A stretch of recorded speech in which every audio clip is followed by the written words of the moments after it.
Bonjour à tous, ici Eric Epting. Alors comme promis dans ma précédente vidéo, on va parler d'un principe qui peut paraître surprenant. En tout cas moi ça m'a surpris.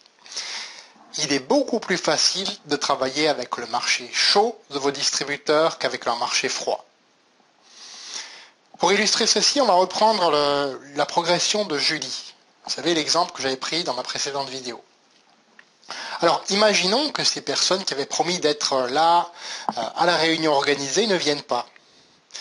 Julie risque de se sentir un peu triste, un peu frustrée. Là, votre rôle ici, c'est de la rassurer. Ce n'est pas grave. Ça arrive à tous les distributeurs. C'est un passage obligé. Et c'est vrai. Moi-même, j'ai vécu ça.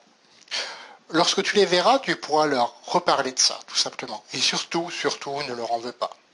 C'est tout à fait normal. En règle générale, on estime que sur 20 personnes que l'on invite à une réunion, 10 vont confirmer et seulement 5 vont venir. C'est les chiffres, il faut faire avec. Donc ce que vous pouvez dire à Julie ensuite, on se donne rendez-vous à 20h mardi pour que tu me présentes 2 à 4 nouvelles personnes. C'est ok pour toi? Ça marche. Voilà. Et petit à petit, vous allez avoir comme ça 1, puis 2, puis 3 distributeurs parrainés par Julie.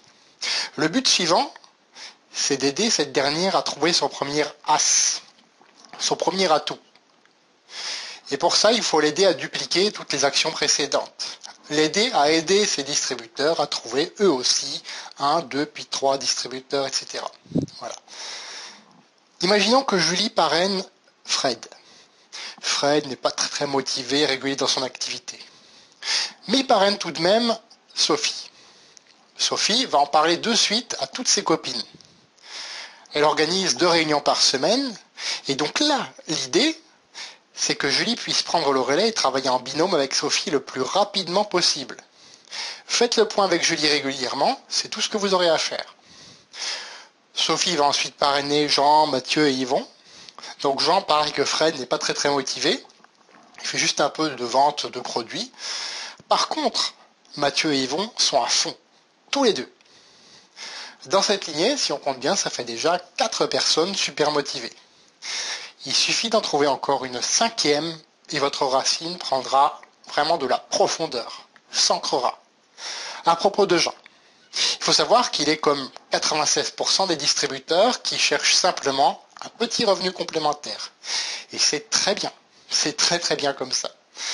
Soyez reconnaissants envers eux aussi. En moyenne, ces derniers parrainent entre 2 et 3 distributeurs dans toute leur carrière de marketing de réseau. C'est très bien.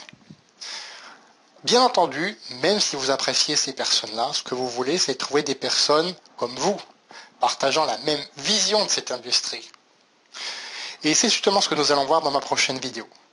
Qu'est-ce que c'est avoir une grande vision? Réfléchissez là-dessus et abonnez-vous pour ne pas manquer cette vidéo. Le lien va apparaître juste là, ou figure dans la description de cette vidéo. Remplissez le petit formulaire et vous recevrez une vidéo comme celle-ci tous les jours. Tous les jours pour apprendre une nouvelle compétence et progresser dans le marketing de réseau. Commentez cette vidéo, partagez-la autour de vous, je suis sûr et certain qu'elle peut aider plein de distributeurs indépendants. Je vous dis à bientôt. Au revoir.